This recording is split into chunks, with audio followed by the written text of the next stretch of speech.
سلطان محمد الپرسان کون تھا، اس کی پیدائش کب ہوئی اور اس کی وفات کب ہوئی۔ آج کی اس ویڈیو میں ہم آپ کے ساتھ شیئر کریں گے سلطان محمد الپرسان کے بارے میں۔ تو گائز اگر آپ ہمارے چینل پہ نیو ہیں تو چینل کو سبسکرائب کریں، ویڈیو اینڈ تک آپ لازمی دیکھیں، لائک کریں، چینل کو سبسکرائب کرنا مت بھولیے گا۔ تو گائز ویڈیو اسٹارٹ کرتے ہیں، لیٹس گو۔ سلطان محمد الپرسان کا اصل نام محمد بن دکات بن جعفر بن میکائیل بن سلجوق بن دکات تھا۔ اس کی بنیاد ابو شجاعت تھی۔ اس کی پیدائش 420 ہجری کے مطابق 1029 میں اور اس کی وفات 1072 یعنی 465 ہجری کے مطابق 43 سال کی عمر میں ہوئی۔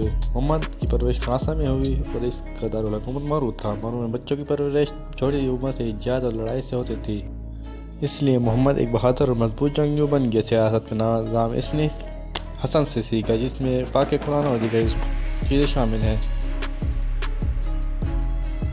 اس لیے ان کا شمار مضبوط سلجوقی شہزادوں میں ہوتا ہے۔ وہ اپنی بہادری کی وجہ سے الپرسان کے نام سے جانا جاتا تھا، جس کا مطلب ہے شیر اور بہادر جنگجو۔ الپرسان ایک عادل، رحم دل، مہربان، صالح، دلیر، نیک طبیعت، بلند حوصلے والا تھا۔ ان کے بارے میں کہتے ہیں کہ وہ بہت زیادہ صدقہ کرتے تھے۔ وہ اپنی رعایا میں عدل انصاف قائم کرنے کے لیے اور ان کے مال عزت میں محفوظ کرنے کا خواہاں تھا۔ ان کے ازواج مطہرات اقچہ خاتون، صفریہ خاتون، شاہ ملک خاتون عائشہ خاتون بھی تھی۔ اس کے چچا سلطان تغرل بن میکائیل کا انتقال 1063 میں ہوا، جس نے ایک 5 سال بچے سلمان بن جعفر کے لیے ایک خالی تخت چھوڑ دیا، کیونکہ وہ ایک بچہ تھا نہ کہ نوجوان۔ جیسے کہ ڈرامے میں دکھایا جا رہا ہے کہ سلمان بچہ تھا، اس لیے ظاہر ہے اس نے اپنی ذمہ داری سے کامیابی کو پورا نہیں کیا، اس لیے وہ وزیر کندوری نے اس پر حکومت کی۔ بیرون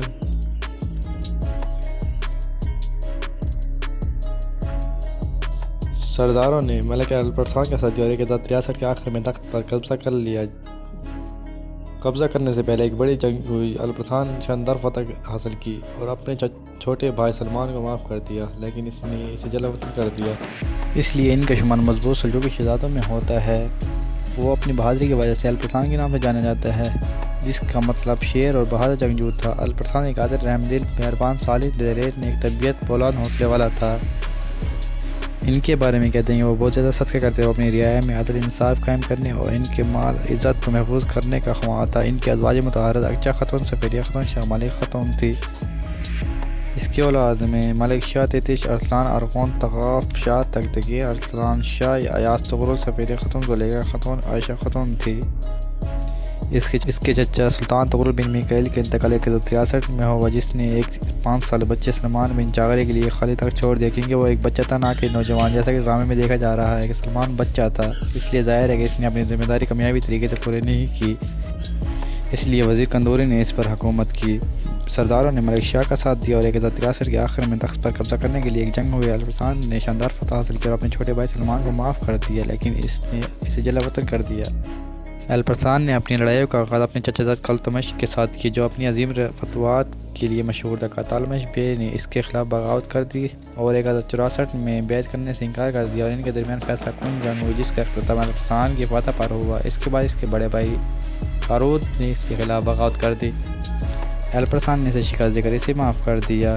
بہت سے حکمرانوں اور شہزادوں نے، جیسے کہ اس کے چچا موسیٰ یعقوب کے اس کے خلاف بغاوت کر دی، لیکن اس نے ان سب کو معاف کر دیا۔ الپرسان نے داخلی محاذ پر یقین ہونے کے بعد بیرونی محاذ پر فتوحات کا آغاز کر دیا۔ اس نے 25 دن تک جاری رہنے والے محاصرے کے بعد 1064 میں انی شہر کو فتح کیا اور بھی شہر جسے تبریز آذربائیجان کہا جاتا ہے جیسے شہروں کو فتح کر لیا۔ الپرسان نے فاطمی عبدی ریاست سے لڑنے اور اسے مصر اور شام میں ختم کرنے کا فیصلہ کیا، چنانچہ وہ شام کی طرف چلا گیا اور حلب اور عدیسیہ کو فتح کرنے میں کامیاب ہو گیا۔ الپرسان نے مصر کو مکمل آزاد کرنے کا ارادہ بنا لیا، اس لیے اس کے پاس خبر آئی کہ ایک بازنی شاہ رومن دیوجر ایک بڑی فوج کے ساتھ سلجوقیوں سے لڑنے کے لیے نکل چکا ہے۔ چنانچہ دونوں فوجیں مزگرٹ کے قریب آمنے سامنے آئے۔ مسلمانوں کی تعداد 30,000 تھی، جبکہ بازنی تعداد 2 لاکھ تھی۔ لڑائی دوپہر کے وقت مسلمانوں کی دائیں طرف بازنی سوزکار کے حملے سے شروع ہوئی۔ سلطان الپرسان نے اپنی فوج کو حرکت کرنے کا حکم نہیں دیا۔ رومن دیوجر حملہ کرنے کے لیے سلطان کے کیمپ میں پہنچ گیا۔ اس نے کیمپ کو خالی پایا تو سمجھ گیا کہ سلطان بھاگ گیا۔ اسی وقت سلطان الپرسان نے جاگ کر بازنی فوج کو گھیرے میں لے لیا اور پوری طرح سے مارنے کے لیے کچلنے کے لیے کامیابی حاصل کی۔ اس فتح مبارک کی خبر خیبر مشرق سے لے کر مغرب تک پھیل گئی۔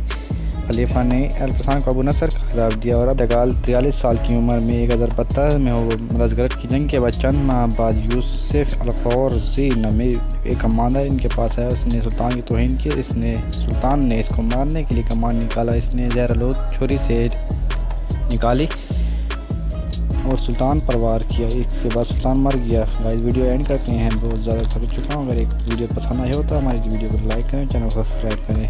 Thank you, Allah.